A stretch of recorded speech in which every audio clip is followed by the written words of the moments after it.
Alhamdulillah,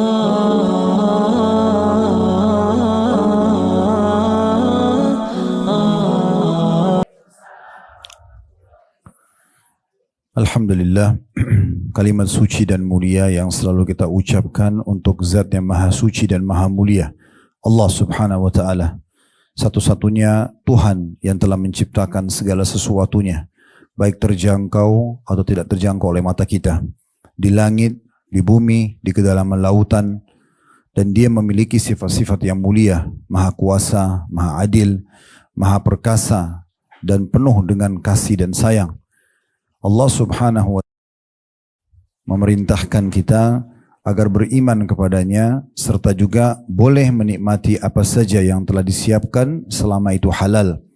Dan selama ini sudah kita nikmati dari makanan, minuman, pakaian, transportasi, oksigen, air, dan banyak sekali yang membuat roda kehidupan kita bisa berjalan.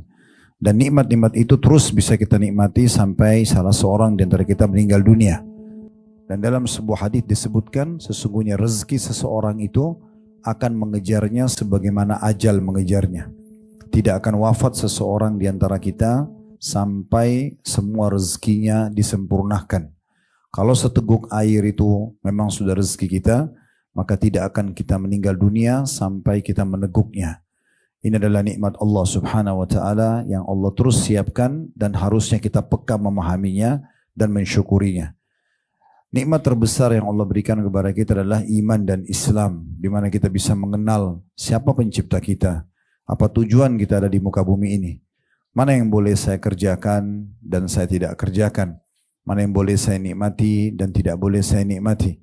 Dan seorang Muslim selalu punya panduan hidup yang terbaik, karena semua yang diperintahkan dalam Islam baik dan sempurna. Jujur, amanah, tanggung jawab, bakti sama orang tua, membantu orang susah, menjenguk orang sakit, memaafkan dan seterusnya. Dan semua yang dilarang dalam agama Allah Islam ini pasti buruk. Menggibah, ya, gunjing, memfitnah, memukul, mencuri, membunuh. Maka nikmat ini adalah sangat luar biasa.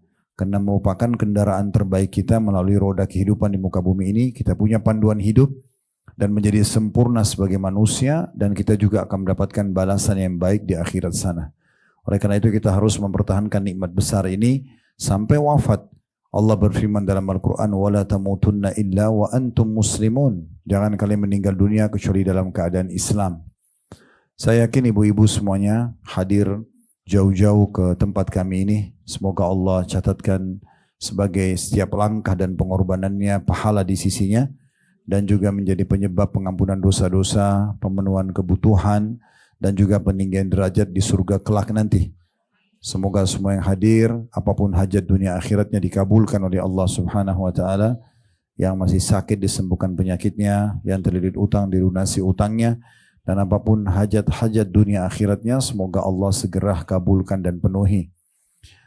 Dan tentu saja kita semua berkumpul di sini, saya yakin untuk mempertahankan nikmat besar ini yaitu Islam dan iman kita. Semoga Allah buat kita bisa istiqamah sampai menjelang ajal datang nanti, dan alhamdulillah atas nikmat ini. Selanjutnya kita panjatkan salam hormat kita kepada guru semua orang-orang beriman, panduan dan panutan hidup terbaik, orang yang telah disempurnakan oleh Allah Subhanahu wa Ta'ala jalur nasabnya, fisiknya, ilmunya, dan ditutup risalah langit dengan diutusnya manusia terbaik ini. Orang yang menjadikannya sebagai suri tauladan maka akan sukses bersamanya. Karena manusia terbaik ini telah sukses menjadi pasangan hidup, menjadi anak, menjadi orang tua, menjadi sahabat, menjadi saudagar, menjadi politikus, dan buah tidak akan jauh dari pohonnya. Mengucapkan satu kali salam hormat kepadanya dijadikan ibadah dan dibalas oleh Allah dengan 10 rahmat dan 10 salam dari Allah. Dan salam Allah ini berarti pengampunan dosa, peninggian derajat, pemenuhan kebutuhan, dan solusi dari semua permasalahan-permasalahan. Oleh karena itu sangat wajar setelah memuji Allah, alhamdulillah, kita juga mengucapkan salawat dan taslim kepada Nabi besar Muhammad sallallahu alaihi wa ala alihi wa sahbihi wasallam. Saya mengucapkan kepada ibu-ibu semuanya ahlan wa sahlan yang sudah datang ke tempat kami. Semoga ibu-ibu selalu sehat, ya, dan dimudahkan semua urusannya, walaupun tadi sudah kita doakan, ya. Dan saya mendoakan juga yang tidak kalah penting adalah istiqomah, konsisten selalu untuk mempertahankan Islam dan iman. Kalau tadi datang ke sini karena ajakan teman atau karena seremoni saja untuk meramaikan atau testimoni, ngetes pengajiannya enak gak sih gitu ya, maka diubah niatnya. Niatnya karena Allah Subhanahu wa Ta'ala supaya maksimal mendapatkan pahala. Dalam sebuah riwayat yang sahih ada seorang sahabat pernah berjihad dan beliau mengatakan begini, ya Rasulullah, kalau ada orang pergi berperang jihad karena Allah, dia tahu itu keutamaannya, dia ingin dapat pahala di sisi Allah, dia harap mati syahid supaya masuk surga, tapi diikutkan sedikit saja dengan rasa dan keinginan popularitas supaya dibilang kesatria, pahlawan, ya, prajurit pilihan atau apalah. Apakah dapat pahala? Kata Nabi SAW tidak. Orang ini ulangi 3 kali, kata Nabi SAW tidak. Lalu beliau mengucapkan hadisnya, innallaha la yaqbalu amalan illa ma kana khalisan liwajhi. Allah tidak akan terima amal kecuali yang ikhlas karenanya. Nah, sebelum kita mulai, saya mengajak diri saya dan ibu-ibu sekalian, serta tentu semua bapak ibu, maaf teman-teman juga laki-laki ada yang hadir beberapa, serta semua jemaah kita yang mengikuti secara online, untuk mengikhlaskan niat kita agar semua detik-detik yang kita lalui ke depan sambil merenungi ilmu yang akan kita pelajari dicatat pahala oleh Allah Subhanahu wa Ta'ala. Baik, bahasan kita sebagaimana tema yang sudah diminta oleh teman-teman panitia, ikhlas dalam menerima takdir. Kita mulai dulu dari kata-kata takdir. Ya. Takdir itu berarti keputusan Allah Subhanahu wa Ta'ala, namun perlu digarisbawahi tambahannya sesuai dengan keluasan ilmu Allah dan kemahaadilannya. Allah kalau menentukan sebuah takdir, karena Allah sudah tahu semuanya itu. Jadi contoh misalnya, kita hadir semua pada hari ini, mungkin setahun yang lalu kita tidak pernah berpikir akan ketemu. Bahkan mungkin sebulan yang lalu. Mungkin ada di antara kita mungkin baru daftar beberapa waktu yang lalu misalnya. Sama teman-temannya atau grup kajiannya misalnya. Kita tidak pernah berpikir. Tetapi apa yang kita lakukan hari ini, Bapak Ibu sekalian, sudah tercatat di Lauhil Mahfuz. Allah sudah catat. Dan ini Allah catatkan bukan sebagai sebuah paksaan tanda kutip. Allah mengetahui si fulan ini kalau saya ciptakan nanti, kecenderungan dia kepada baik atau buruk. Lalu dicatatkan sebagai takdirnya. Orang yang menjadi beriman dan kafir itu adalah pilihan dia. Bukan Allah paksa dia menjadi beriman, bukan Allah paksa dia menjadi orang kafir. Terbukti Fir'aun itu kafir dia kepada Allah, bahkan mengaku sebagai Tuhan. Tapi kenapa Allah utus kepadanya Nabi Musa? Karena Allah mengetahui itu pilihan sebenarnya. Dan Allah masih kasih kesempatan dia mau nggak berubah dari status kafir kepada status beriman. Tapi karena dia ngotot nggak mau, ya sudah.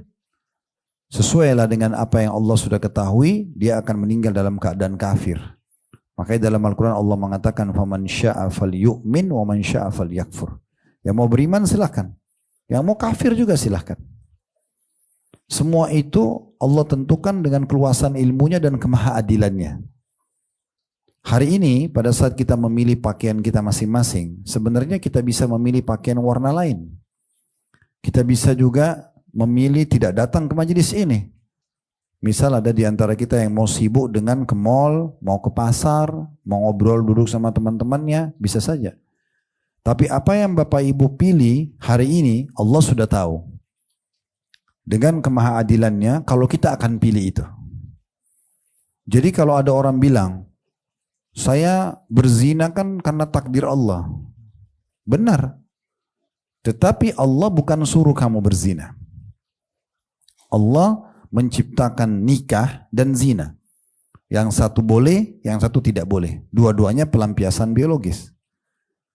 Kalau mengikuti pernikahan ada pahalanya. Melakukan perbuatan zina ada dosanya. Yang milih nikah atau zina adalah manusia itu. Sehingga dia memilih perbuatan tersebut dan Allah sudah tahu dari sebelum diciptakan, di waktu itu, di tempat itu dia akan pilih zina, dicatat sebagai takdirnya. Bisa difahami ya? Sehingga yang perlu digarisbawahi, semua takdir Allah itu baik. Ini pembukaan kita, Ibu sekalian ya. Jadi semua takdir Allah itu baik. Tidak ada takdir Allah yang tidak baik. Allah menciptakan baik dan buruk. Baik untuk kita nikmati dan kita kerjakan, buruk untuk kita hati-hati dan meninggalkannya. Seperti itu ya. Sehingga kalau ada orang terjerumus pada keburukan, itu pilihan dia. Nanti Allah berikan dia peluang untuk taubat, untuk menyesal. Kalau dia tidak mau ya sudah. Nah ini termasuk kebaikan dari Allah Subhanahu wa ta'ala. Kan bisa saja kalau Allah mau, begitu orang itu buat satu dosa, Allah matikan langsung. Tapi tidak seperti itu. Apakah Bapak Ibu menyadari setiap orang yang berbuat dosa itu tidak dihukum di awalnya?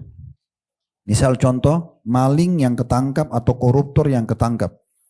Itu ketangkapnya setelah sekian kali dia maling. Bukan di awal dia maling. Kalau kita rentet histori sejarah orang itu, kita akan temukan mungkin dari SD dia sudah biasa maling. Tapi tidak ada yang tahu. Mungkin ambil pulpen temannya, ambil pensil temannya, suka ngambil kue temannya, suka ambil punya orang tuanya. Kecil-kecil gitu. Lama-lama nanti jadi besar. Tapi bukan Allah hukum dia di awal kejadiannya. Orang yang berzina lalu ketahuan di hotel, lalu terpublish nasional atau misalnya kena gempa bumi rubuh dalam kondisi ditemukan jasadnya meninggal berzina misalnya, itu pasti zina yang kesekian. Bukan di awal. Karena Allah itu maunya kita selamat sebenarnya. Makanya Allah berikan kita sinyal-sinyal. Di saat Allah ciptakan satu hal yang dianggap buruk oleh manusia dan Allah larang tidak boleh, misalnya berzina tadi.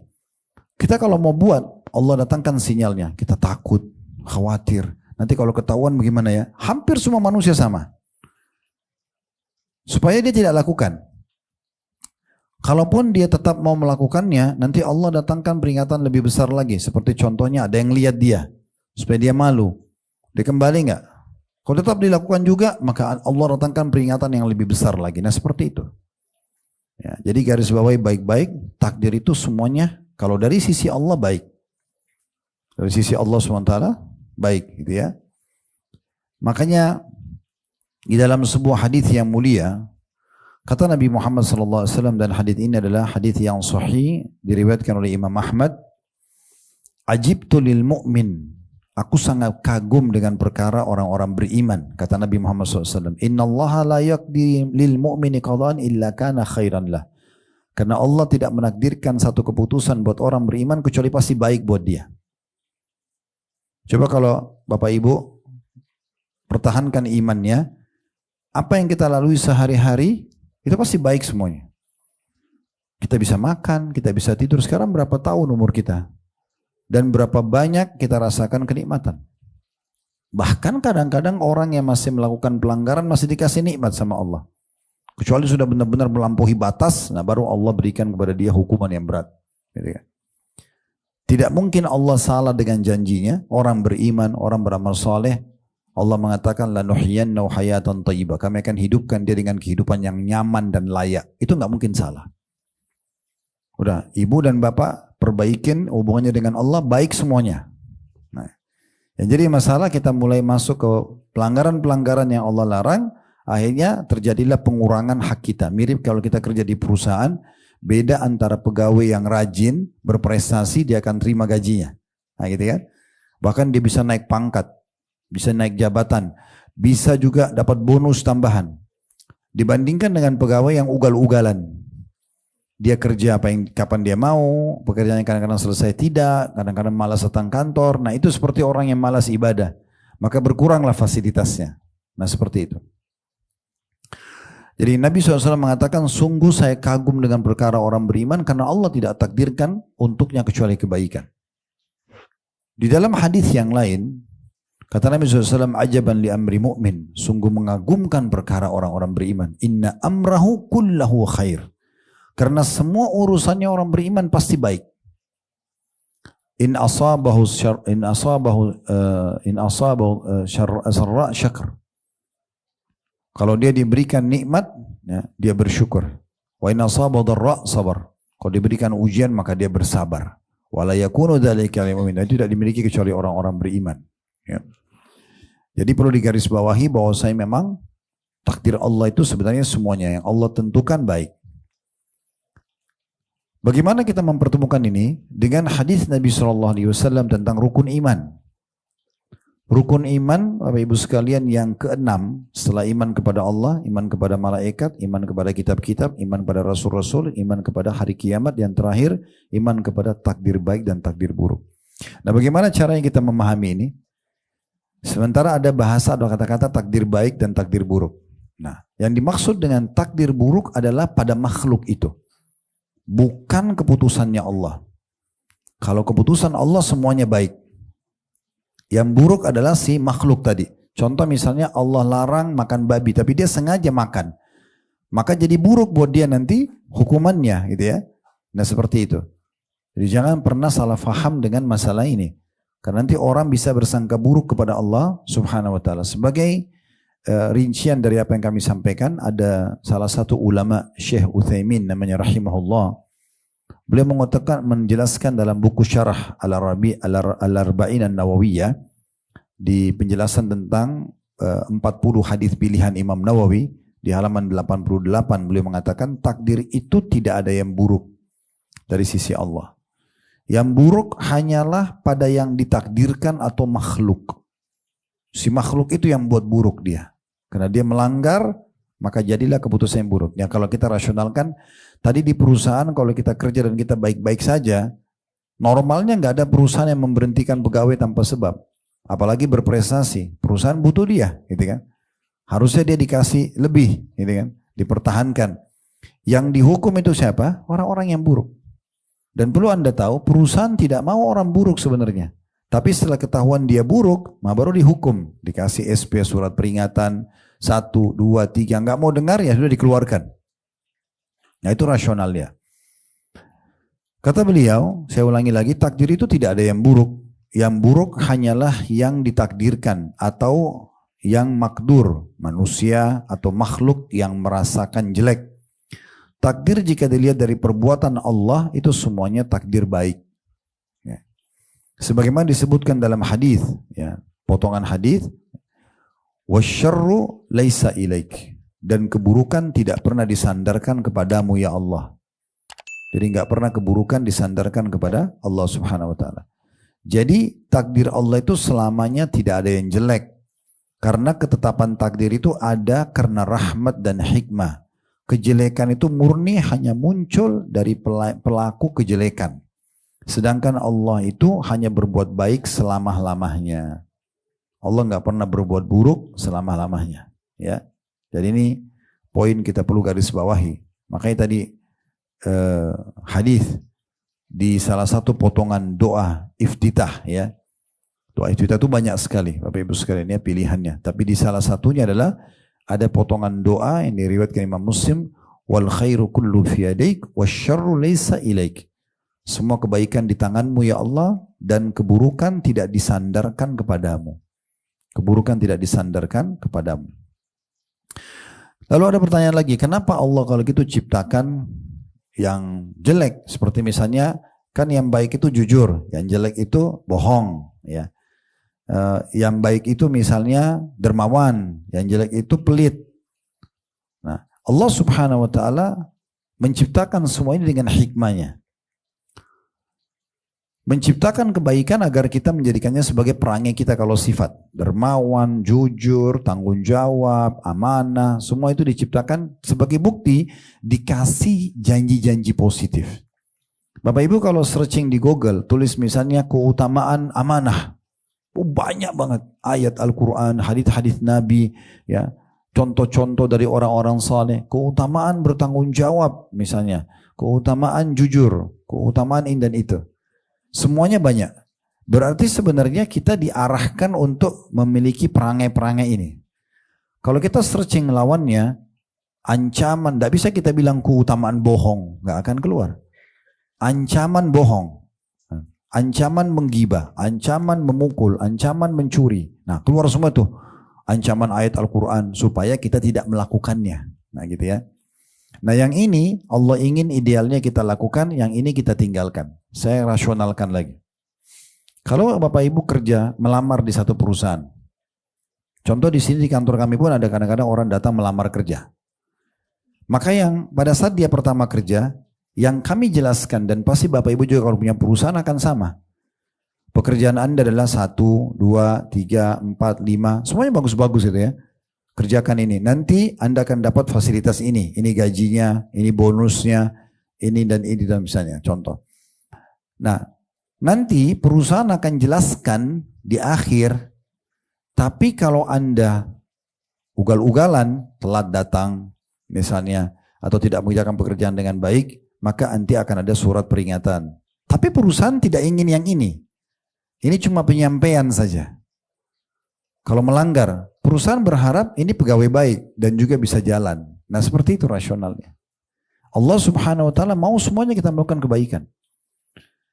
Dan kasih sayang Allah luasnya, walaupun kita buat keburukan misalnya, kita masih dikasih kesempatan untuk kembali. Makanya saya pernah bahas di salah satu tema kami, judulnya Serial Iman, Taubat. Awal kalimat yang saya keluarkan itu adalah yang saya tulis, taubat ini sebuah bonus dari Allah yang luar biasa. Bayangkan kalau Allah tidak syariatkan taubat Bapak Ibu sekalian.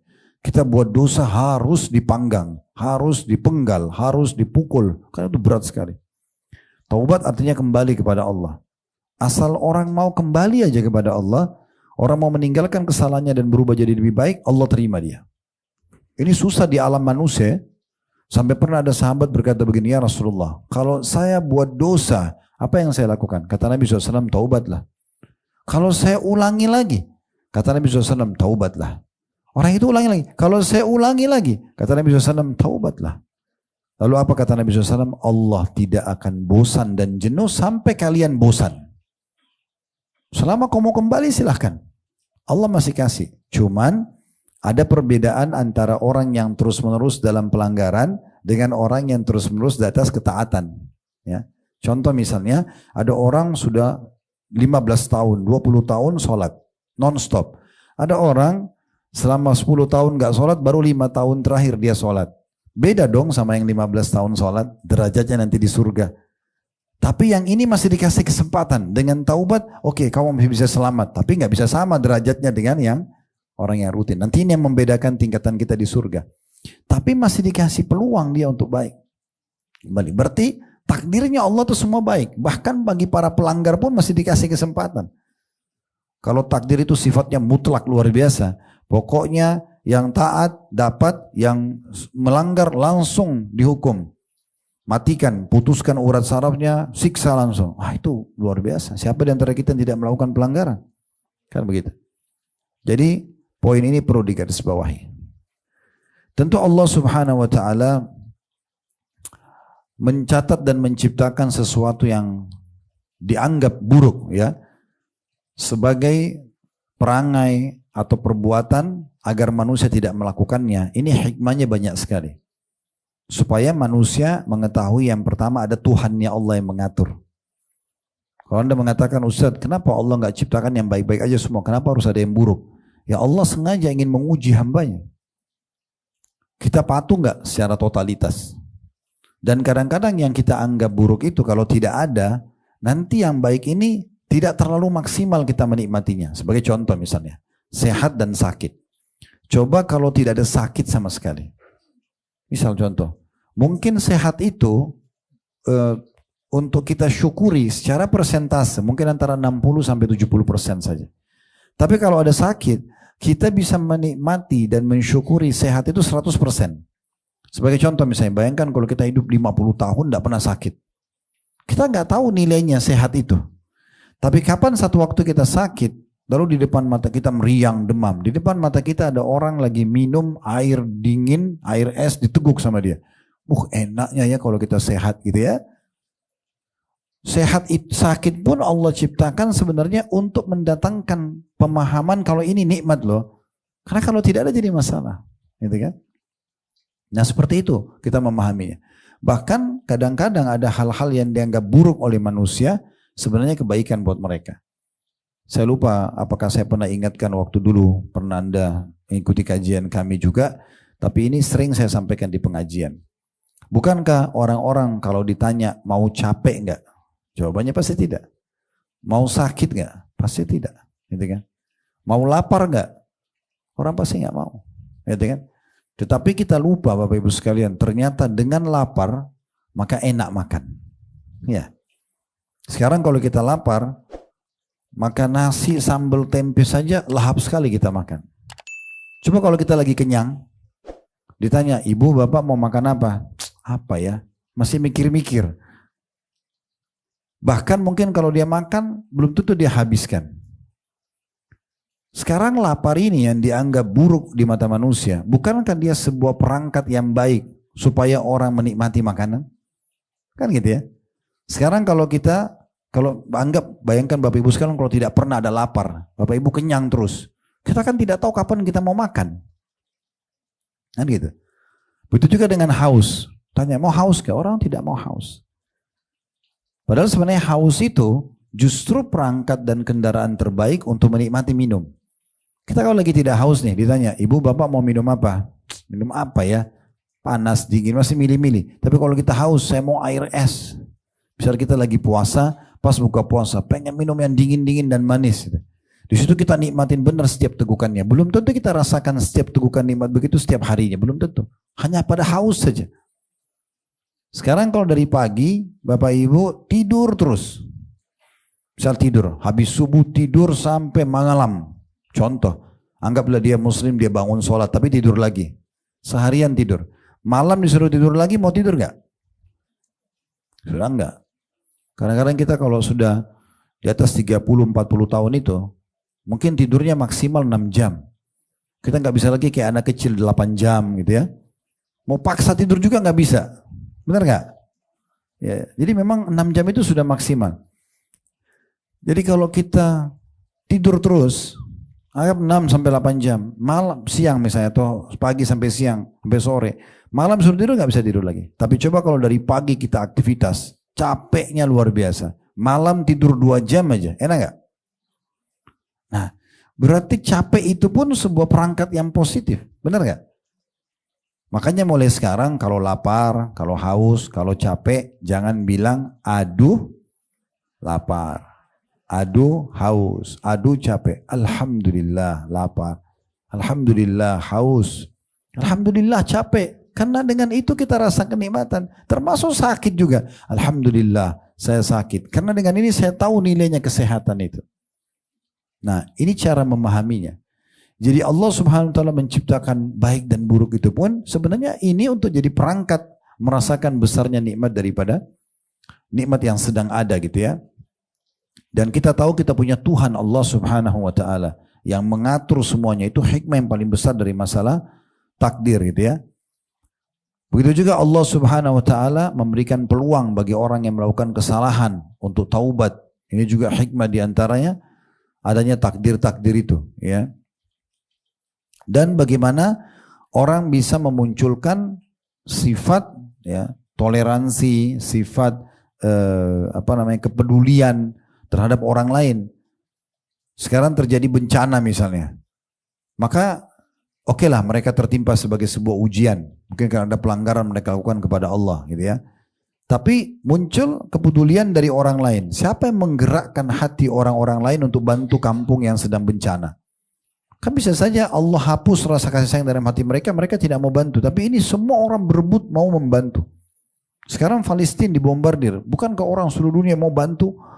Kan itu berarti ada satu sistem yang sudah dibuat, sebenarnya semua penuh dengan hikmah. Semua penuh dengan hikmah. Kadang-kadang Bapak Ibu sekalian, ada hal yang kita anggap baik, belum tentu baik buat kita. Ada kadang-kadang hal yang buruk, kita anggap buruk sebenarnya baik buat kita. Ini landasan hukumnya adalah pada saat Allah syariatkan jihad, perang. Kalau mau lihat ayatnya dalam surah Al-Baqarah, surah nomor 2 ayat 216. Di Al-Baqarah 216 ini berbunyi, Kutiba alaikumul qitalu wa huwa kurhun lakum, wa asa an takrahu syai'an wa huwa khairun lakum, wa asa an tuhibbu syai'an wa huwa syarrun lakum, wallahu ya'lamu wa antum la ta'lamun. Sesungguhnya telah diwajibkan untuk kalian berperang. Tidak ada orang yang mau perang. Suruh perang orang tidak mau, gitu kan? Lalu dikatakan, padahal berperang itu adalah sesuatu yang kamu benci. Laki-laki disuruh perang jihad, tinggalkan istrinya, tinggalkan anaknya, tinggalkan pekerjaannya, bisa ditawan oleh musuh, bisa cacat, ya, fisik. Kalau dia langsung mati, oke lah. Tapi bisa saja tidak, gitu kan? Tapi Allah mengatakan, boleh jadi kamu membenci sesuatu, padahal dia baik untukmu. Dan boleh jadi juga kamu menyukai sesuatu padahal itu buruk bagimu. Allah lebih mengetahui sedangkan kamu tidak mengetahuinya. Sekarang kita bahas dulu ayat ini. Bagaimana kita memahami kalau perang itu baik? Yang pertama Bapak Ibu sekalian, perang itu disyariatkannya tentu dengan syarat-syarat. Disyariatkan dengan syarat-syarat. Bukan berarti kita langsung setiap saat perang, bunuh orang kafir. Enggak begitu. Sebagai contoh, kalau tidak ada syariat jihad. Kalau teman-teman kayak kita di Palestina sekarang lagi dibantai. Lalu mereka mau berpegang dengan hukum yang mana? Tidak ada syariat perang. Apalagi kalau dilarang perang. Enggak bisa mereka melawan. Kalau Bapak Ibu lagi jalan di stasiun, di terminal, diserang oleh perampok. Mau dirampas hartanya. Kalau tidak ada syariat membela diri, ya, maka berarti kita serahkan saja harta kita semuanya. Udah mengalah sama semua orang. Sementara Nabi SAW pernah ditanya oleh seorang laki-laki datang mengatakan, ya Rasulullah, bagaimana kalau ada orang yang mau merampok hartaku? Kata Nabi SAW, qatilhu, lawan orang itu. Nabi bilang begitu, jangan biarkan hartamu diambil, kenapa dikasih? Dia mau merampok. Lalu sahabat ini bilang, bagaimana kalau saya membunuhnya? Berantem nih, saya bunuh dia. Kata Nabi SAW, kau tidak berdosa. Nah kau diserang, mau diambil hartanya. Bagaimana kalau saya terbunuh? Kata Nabi SAW, kau mati syahid.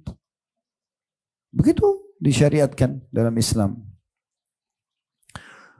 Jadi memang ada hikmah untuk membela. Membela harga diri, membela harta, membela nama baik, ya, membela keluarga. Sampai kata Nabi SAW, siapa yang terbunuh karena membela kehormatannya, membela hartanya, membela keluarganya, maka dia mati syahid. Nah, itu mulia sekali. Bayangkan kalau tidak ada syariat perang ini, atau membela kehormatan, itu bahaya sekali. Di kehidupan Nabi Muhammad SAW, di perang Uhud, itu pasukan Quraisy keluar dengan 3.000 pasukan ingin menaklukkan kota Madinah. Kalau tidak ada syariat jihad, kira-kira seperti apa? Ya udah kita biarin aja musuh bantai kita.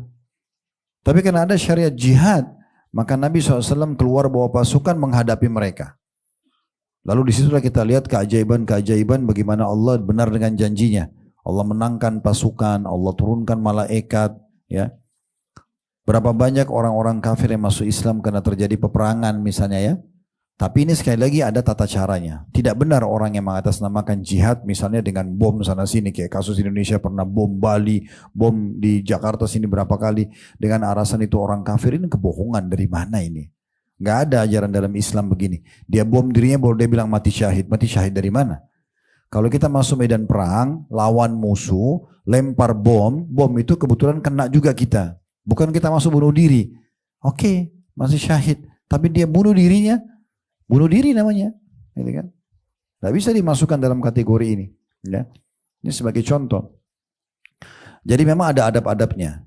Bagaimana Nabi SAW kalau ngirim pasukan titip pesan, nggak boleh bunuh anak-anak, nggak boleh bunuh wanita, ya, tidak boleh merusak fasilitas umum, nggak boleh membunuh orang yang sudah menyerah, yang ditawan itu ya. Bahkan Nabi SAW menyuruh salah satu tanda keimanan seorang muslim berbuat baik dengan para tawanan.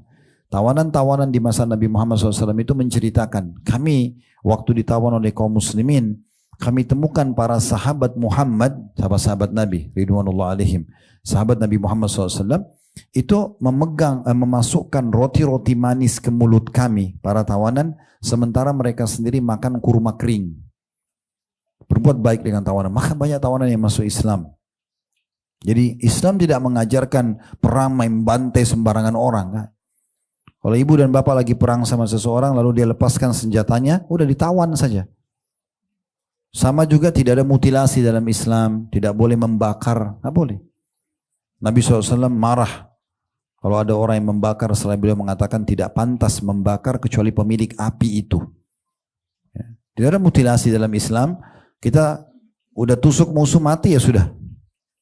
Makanya kata Nabi SAW, Allah menyuruh kalian berbuat baik pada segala sesuatunya. Kalau kalian harus membunuh, bunuhlah dengan cara yang santun. Udah, apa yang dibutuhkan misalnya, memukul bagian tubuhnya, sudah mati ya sudah. Dan kalau kalian menyembelih, menyembelihlah dengan cara yang santun. Tajamkan pisau, tenangkan sembelihan kalian.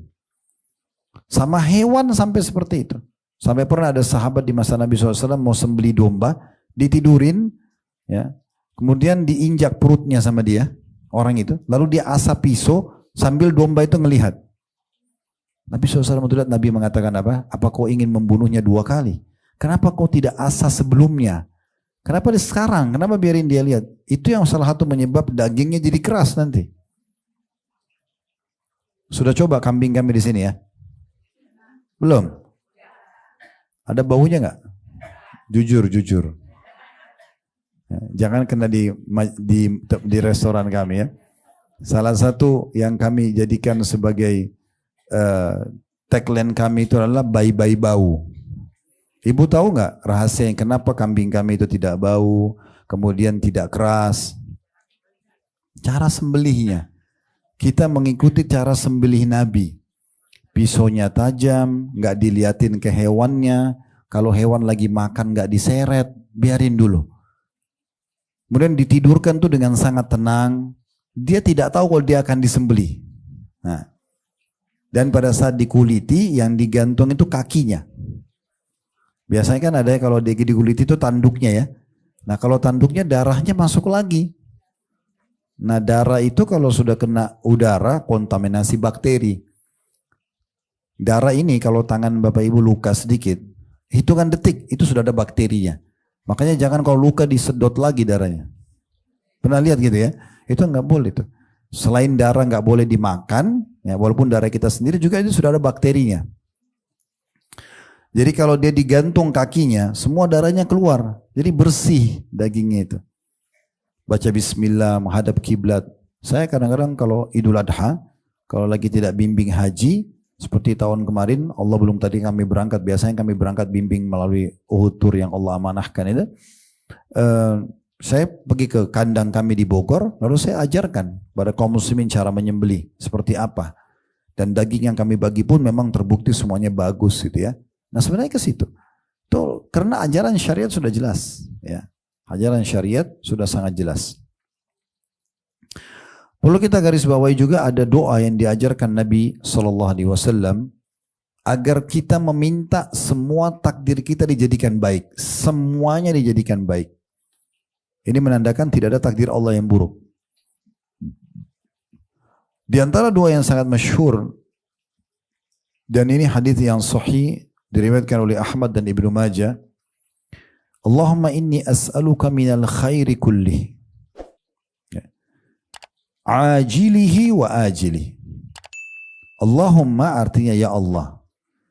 Inni as'aluka, aku mohon kepadamu. Allahumma inni as'aluka, ya Allah aku memohon kepadamu. Minal khairi kullih. Semua jenis kebaikan. Minal khairi kullih. Ajilihi wa ajilihi. Yang sudah dekat dan yang masih jauh. Ini potongan doa pertama.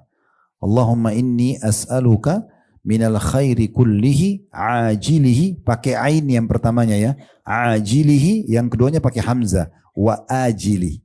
Kalau pakai ain ajil artinya yang dekat. Kalau pakai hamzah ajil artinya masih jauh. Allahumma inni as'aluka, ya Allah aku minta kepadamu minal khairi, dari semua jenis kebaikan, kulli, ya semuanya, ajilihi wa ajili, yang sudah dekat ataupun yang masih jauh. Ma alimtu minhu wa ma lam a'lam.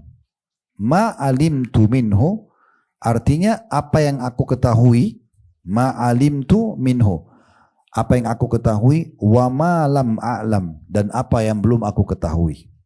Di sini maksudnya kita minta Bapak Ibu sekalian, Saya pernah minta, misalnya kita minta kesehatan, minta rezeki, minta keturunan, minta kebahagiaan misalnya. Itu kebaikan.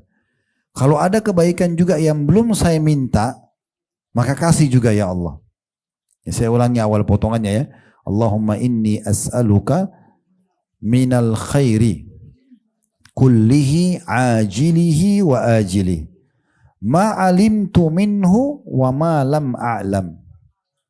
Ya. Jadi artinya Allah, aku minta semua jenis kebaikan yang sudah dekat atau yang masih jauh, ya.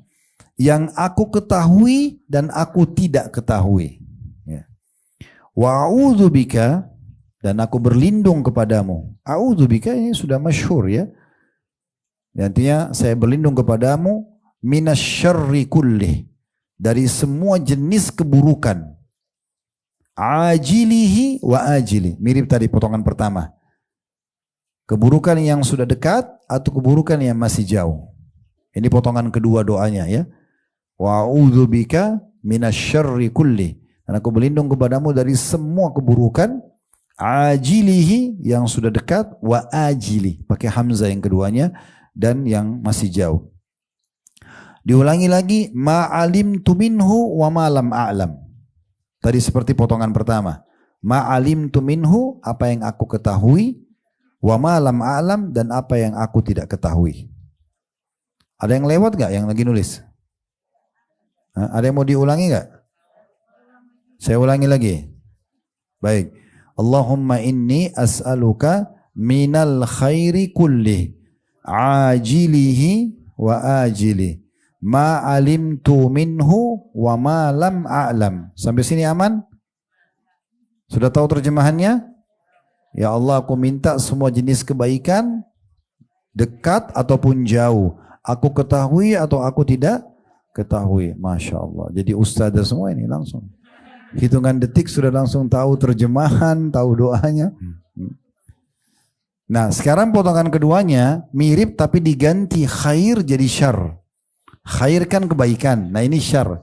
Wa'udzubika minasyarri kullihi ajilihi wa ajili, mirip dengan di atas tadi ya.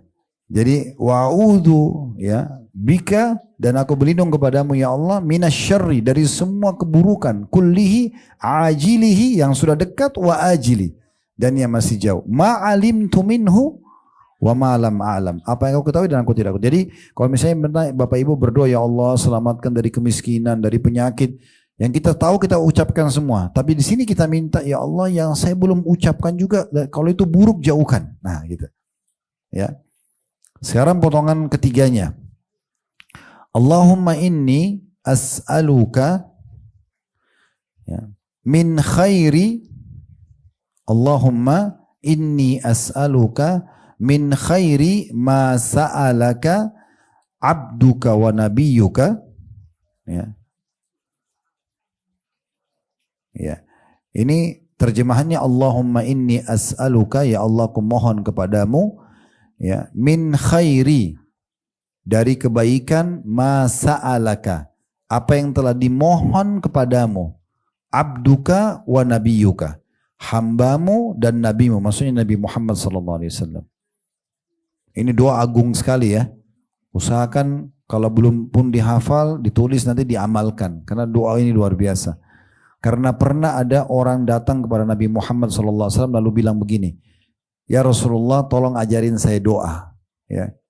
Maka Nabi mengatakan, mau nggak kamu saya ajarin doa yang mencakup semua kebaikan dan semua selamat dari semua keburukan? Kata orang itu, iya. Siapa yang tidak mau? Disebutkan doa ini, Allahumma inni as'aluka min khairi ma sa'alaka abduka wa nabiyyuka. Dalam riwayat lain disebutkan, abduka wa nabiyyuka Muhammadin sallallahu alaihi wasallam. Ya Allah, aku minta semua kebaikan yang pernah hambamu dan nabimu Muhammad minta. Bayangkan. Berarti kalau doa-doa yang Nabi Muhammad pernah sampaikan dari kebaikan yang kita tidak hafal pun, semua kita dapat dengan sebutin doa ini. Ini merangkum semuanya. Ya, jadi saya ulangi, Allahumma inni as'aluka khaira, ya, Allahumma inni as'aluka min khairi ma sa'alaka abduka wa nabiyyuka. Dalam riwayat lain ditambah Muhammadin sallallahu alaihi wasallam. Kemudian wa'udzubika, ini lanjutannya, Masih sama ini potongan ketiga doa ya. Wa a'udzubika min syarri, ya, dan aku berlindung kepadamu dari keburukan, ya, ma'adzabihi abduka wa nabiyyuka. Wa a'udzubika min syarri ma'adzabihi abduka wa nabiyyuka. Artinya, dan aku berlindung kepadamu ya Allah dari keburukan yang telah nabimu dan hambamu dan nabimu berlindung darinya. Wa a'udzubika min syarri ma'adzabihi nabi abduka wa nabiyyuka. Sampai sini aman? Ulangin lagi. Allahumma inni, di potongan ketiga doa ya. Jadi yang pertama, Allahumma inni as'aluka khaira kullihi ajilihi wa ajili ma'alimtu minhu wa ma'lam a'lam wa a'udzubika minasyarri kullihi ajilihi wa ajili ma'alimtu minhu wa ma'lam a'lam. Ya. Kemudian Allahumma inni as'aluka min khairi ma sa'alaka, ya, abduka wa nabiyyuka wa a'udzubika min syarri ma adzabihi abduka wa nabiyyuka. Ini artinya, ya Allah, aku minta semua kebaikan nabimu dan hambamu pernah minta, Nabi Muhammad SAW, dan aku berlindung kepadamu dari semua keburukan yang pernah hamba dan nabimu berlindung darinya. Gitu ya. Baik, sekarang potongan selanjutnya, ya. Ini doanya satu kesatuan sebenarnya ya. Allahumma, nanti saya ulangi lagi, sekarang kita tulis dulu ya kalau mau tulis. Allahumma inni as'alukal jannata, Allahumma inni as'alukal jannata wa ma qarraba ilaiha, wa ma qarraba ilaiha.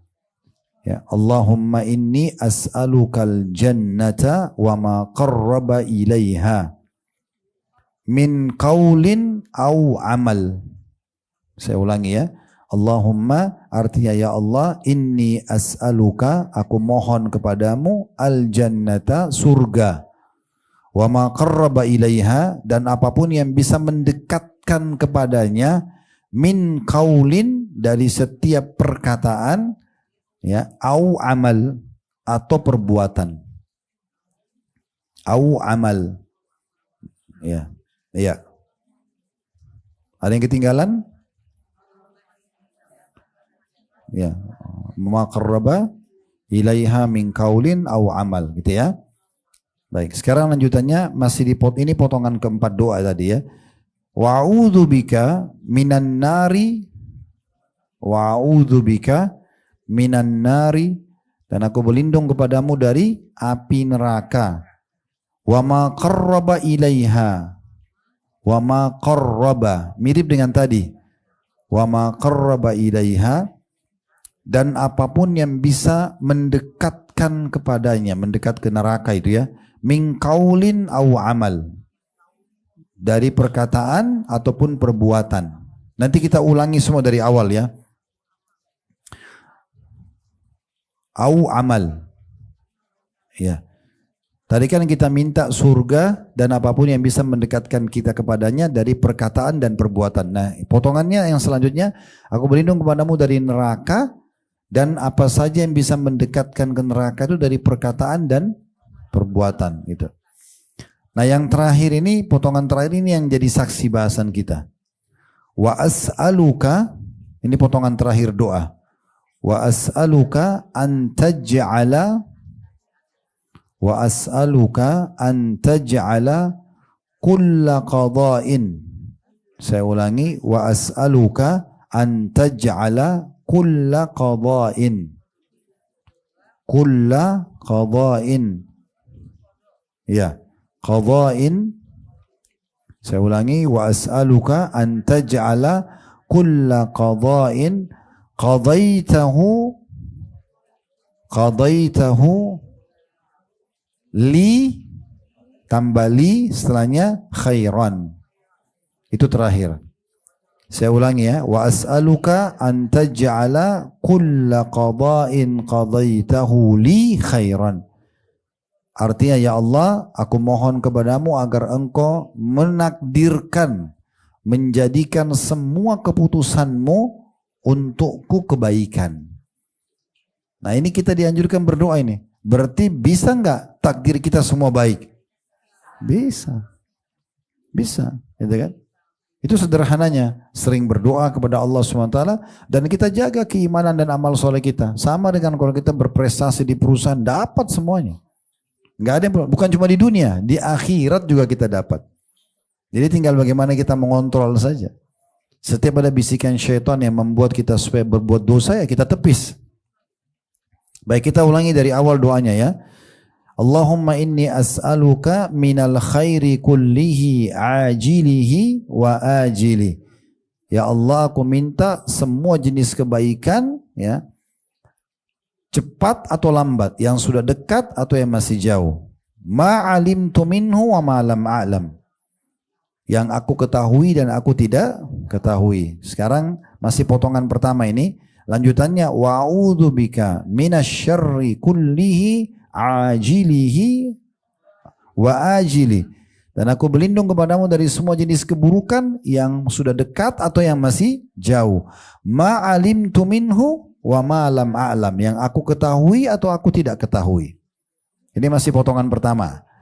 Potongan kedua doanya, Allahumma inni as'aluka min khairi ma sa'alaka abduka wa nabiyuk.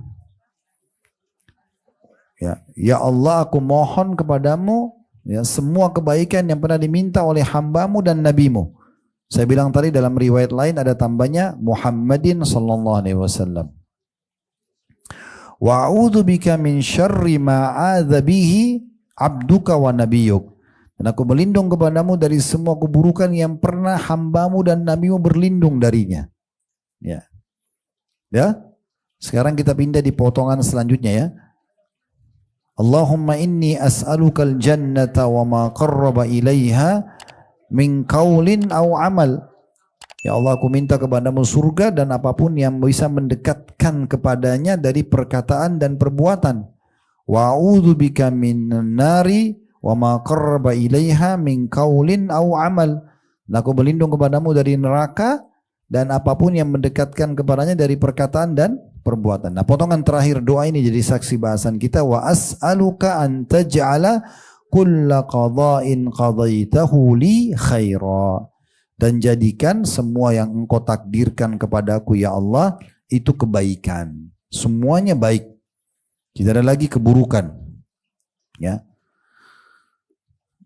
Ada sebuah kisah disampaikan oleh seorang dosen di Ummul Qura, ya. Sekarang beliau sudah tidak ngajar lagi di sana, tetapi beliau doktor di bidang akidah, dan beliau cerita tentang sahabat dekatnya. Ada kejadian nyata di Saudi ya, di Mekah waktu itu. Doktor ini bernama Muhammad. Beliau menceritakan ada sahabat dekatnya melamar seorang wanita. Dia sangat suka sekali sama perempuan itu. Begitu lamar, diterima, sudah sepakat maharnya, tanggal pernikahan, segala macam sudah oke. Sudah sepakati.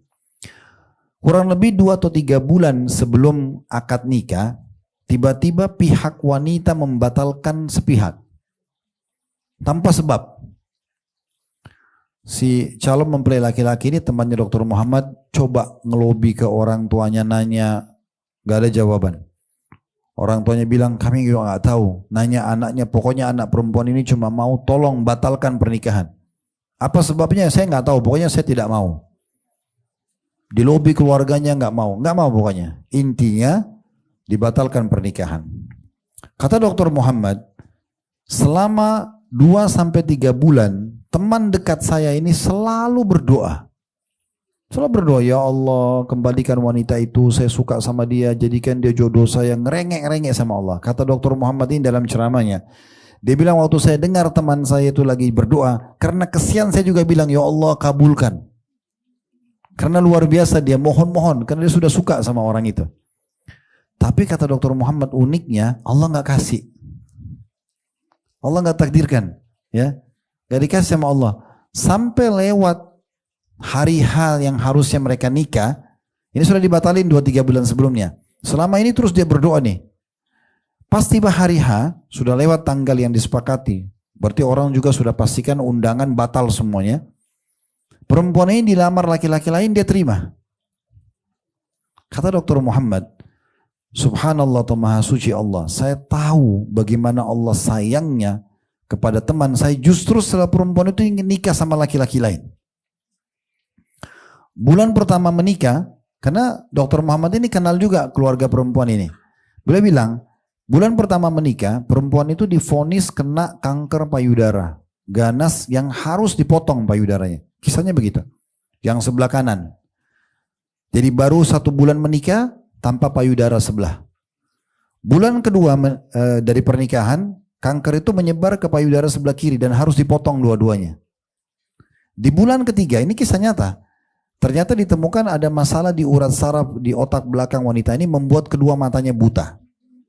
Dan di bulan keempat perempuan itu meninggal dunia. Kata Dr. Muhammad, maha suci Allah yang menyelamatkan teman saya. Kalau dia belum nikah saja begitu sukanya sama itu perempuan, bagaimana kalau sudah nikah? Nanti dia akan lebih suka, dia akan lebih terpukul nanti kalau dia nikah. Karena ternyata dia hanya bisa menjadi pendamping istrinya 4 bulan, meninggal lagi. Cacat lagi, kan gitu.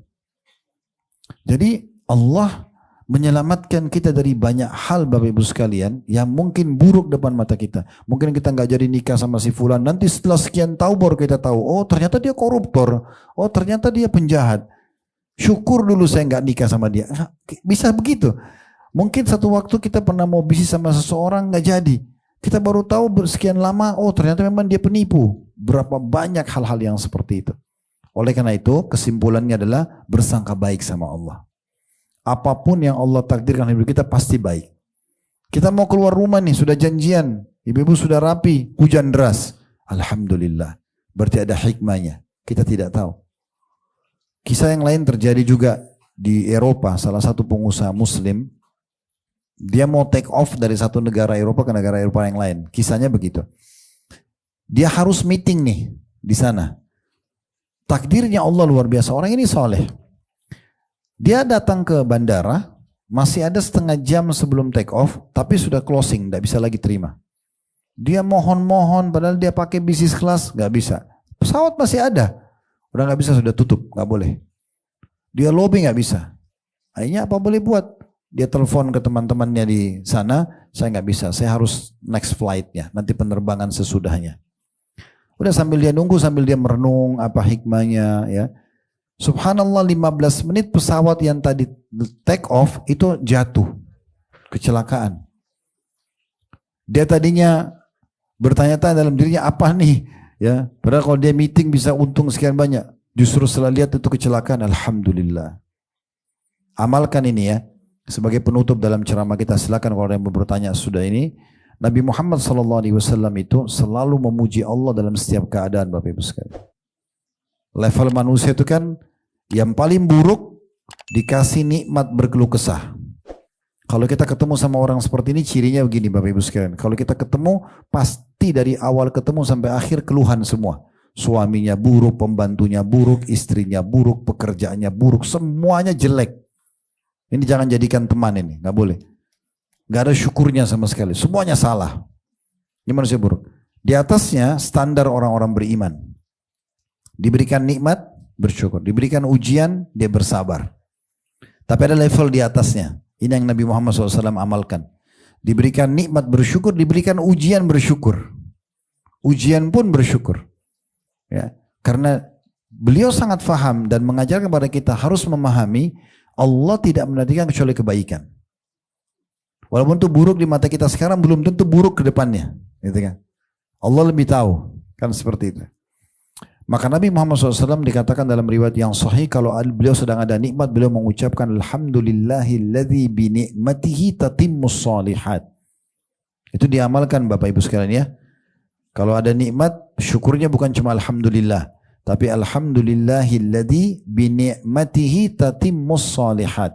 Itu beliau baca. Artinya Alhamdulillah segala puji bagi Allah alladzi binikmatihi tatimmus salihat, yang semua kebaikan tersempurnakan karena izinnya. Ya. Kemudian Nabi Muhammad SAW kalau dapat ujian, beliau masih bilang Alhamdulillah, tapi akhirnya ala kulli hal. Segala puji dan puja kehadirat Allah dalam setiap keadaan. Jadi ujian pun datang, alhamdulillah ala kulli hal. Maksudnya pasti ini baik. Saya tetap muji Allah gitu. Nah, seperti itulah. Maka itu ada pahala sendiri. Allahu a'lam. Dan semoga sekali lagi Allah ikhlaskan niat kita dan jadikan ini sebagai tambahan amal buat kita hari kiamat. Dan semoga saja yang semua yang hadir, offline ataupun online, diampuni dosa-dosanya, kemudian diangkat derajatnya, dan semoga Allah selalu menjaga negara kita, kemerdekaan, persatuan dan kesatuannya. Allah berikan petunjuk para pemimpin menjalankan tugas dan amanah dengan baik, dan juga Allah menjadikan kita masyarakat yang selalu gotong royong dengan pemerintah selama bukan maksiat kepada Allah untuk menjaga nikmat kemerdekaan, persatuan dan kesatuan. Dan siapapun yang menginginkan keburukan bagi agama kita, bagi negeri kita, bagi keluarga dan diri kita sendiri, semoga Allah kembalikan tipu daya mereka kepada diri mereka sendiri. Dan semoga Allah menolong saudara-saudara kita dimanapun yang sedang tertindas, terutama di Palestina. Semoga Allah berikan mereka kemerdekaan sebagaimana Allah berikan juga kepada kita. Dan semoga Allah menyatukan kita kelak di surga firdausnya tanpa hisab, sebagaimana Allah satukan kita dalam majlis ilmu yang mulia ini. Allahumma amin. Kalau ada benar dari Allah, silakan Bapak Ibu ambil dan amalkan. Kalau ada salah dari saya, tolong dimaafkan dan saya istighfar kepada Allah Subhanahu wa taala. Subhanakallahumma bihamdika asyhadu an la ilaha illa